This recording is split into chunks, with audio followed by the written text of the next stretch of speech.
Hey everyone, I want to welcome you back from the weekend and to the start of another week of online school. I have the opportunity of being able to share with you just a little bit about what God has been reminding me during this time. And so I'm going to be reading from 1 Samuel chapter 10. I'm not going to read the whole chapter, but I am going to give a little bit of context and then share a few verses from there. So what's happening here is Saul is having to find these donkeys that his father had lost. And right before he goes and does that, Samuel the prophet anoints Saul. And this is before Saul is king and all that. And so Samuel anoints Saul and he tells him, all right, this is where you're going to find the donkeys. They're going to be at this place at this time, and you're going to be okay. And so right when he does that, Saul gets up and goes, and he experiences the Spirit of God. And that is where I'm going to start reading from verse 9, which says, "When he turned his back to leave Samuel, God gave Saul another heart. And all these signs came to pass that day. When they came to Gibeah, behold, a group of prophets met him. And the Spirit of God rushed upon him, and he prophesied among them. And when all who knew him previously saw how he prophesied with the prophets, the people said to one another, 'What has come over the son of Kish? Is Saul also among the prophets?' And a man of the place answered, 'And who is their father?' Therefore it became a proverb, 'Is Saul also among the prophets?'" So when I first read that, I was like, all right, Saul experiences the Spirit of God. And is that it? And I was like, all right, God, why did you have me just read that right now?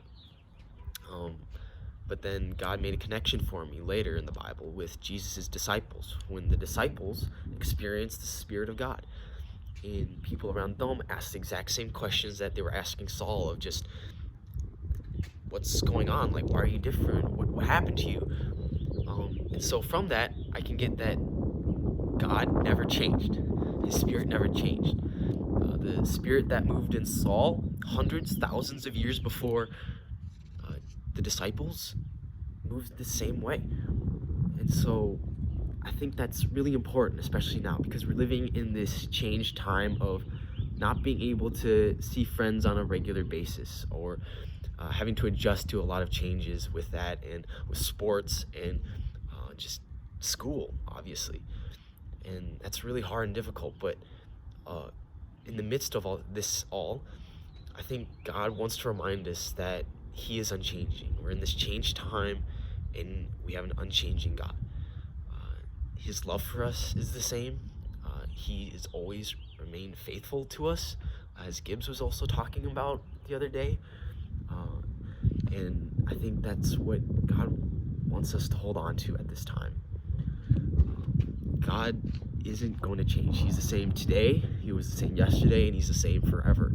And so I want to challenge you guys to just look back at just a few weeks or a few days or a couple months and just see, all right, God, you worked in this way. And because of your unchanging nature, you're going to work the same maybe today or tomorrow or next week. So hold on to that and remind yourself as you're doing your classes that God, you are unchanging. You are always faithful. You are always good. And so hold on to that this week.